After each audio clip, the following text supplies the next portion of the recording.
So why would you, if you were a social media organisation, not just say, you know what, let's just suppress Caleb's tweet, let's just suspend Caleb for a couple of months just to keep the government happy, rather than have an investigation, a hearing. We've got to have people now show up. If we don't cooperate, we risk jail. Easier just not to allow your tweet to go viral than to go through the rigmarole that the government is putting on. And that's really what they're trying to do, right? Absolutely. They're outsourcing the censorship, Yes. saying we will make you liable for what other people say on your platform, which I just think is utter nonsense. Also, keep in mind, these platforms have hundreds of millions of users, especially if you're talking about a platform like X, Facebook. These are behemoths in the social media world. Can you imagine how many hearings, even in the space of a week or a month, ACMA then could call, you guys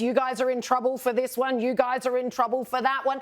They'd be tied up for years on end. I don't even know how our courts would be able to process it. These processes, as they stand, make absolutely no sense whatsoever. And something to keep in mind is if it's the social media companies that are being held liable, most of these companies aren't based in Australia. Most of them are based in America. And while America is our friend and very good ally, who among us likes the idea of Americans deciding what Australians can and can't say on our social media platforms? And then, of course, there's the case of TikTok, which is Chinese-owned, which no doubt already censors us. But you're basically now, these social media platforms would be required by our own government, by law, to do the censorship for them. And just as we discover nearly every time a government gets hit with one of these,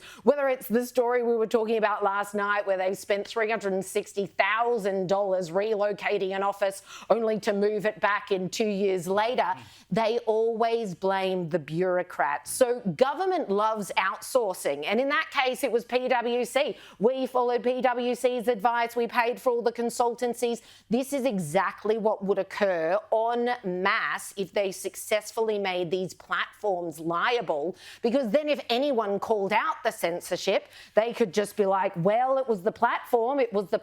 We wouldn't have even condoned that censorship. Arguably, they'd be able to make that argument. I was heartened to hear Bridget McKenzie talking to Credlin earlier tonight say the Coalition would vote against this misinformation bill. I'm just wondering if they've removed from their own Liberal Party website their support for ACMA being given these exact powers. Exactly, which that was a story we brought to you last week. The Coalition is coming out quite strongly saying, we will oppose this. You heard Bridget McKenzie say there that if it got up, a Coalition government would actually go so far as to repeal it.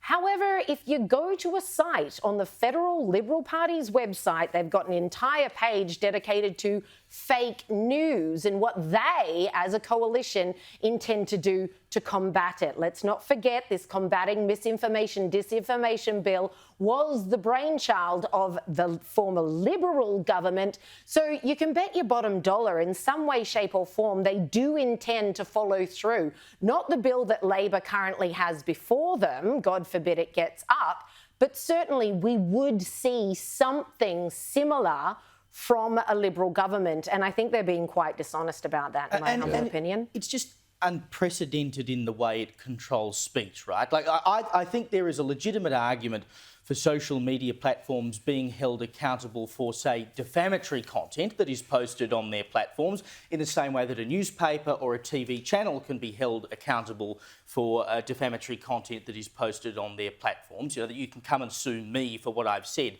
but the channel also gets dragged into that case, and I don't see why that shouldn't also apply to Facebook and Twitter and whatever else. But what they're saying here is that we will go beyond what is just untrue and provable in a court of law and give it to a quasi-government arm in the form of ACMA and let them decide what is and isn't untrue without the checks and balances of a courtroom. It's a completely different system and chilling for free speech. Well, as Justin Quill there defined misinformation in the bill, anything reasonably verifiable as false, Well, if you post something that's so reasonably broad. verifiable as, well, that's not true, why do we need ACMA to be able to launch a hearing and investigation? Shouldn't we leave it to intelligent people to realise, it doesn't really make sense. I think Liz is having us on there. We don't need a government body to shut you down. What you just described is free speech manifest, and our fellow peoples can decide whether we're full of it or whether we're telling the truth.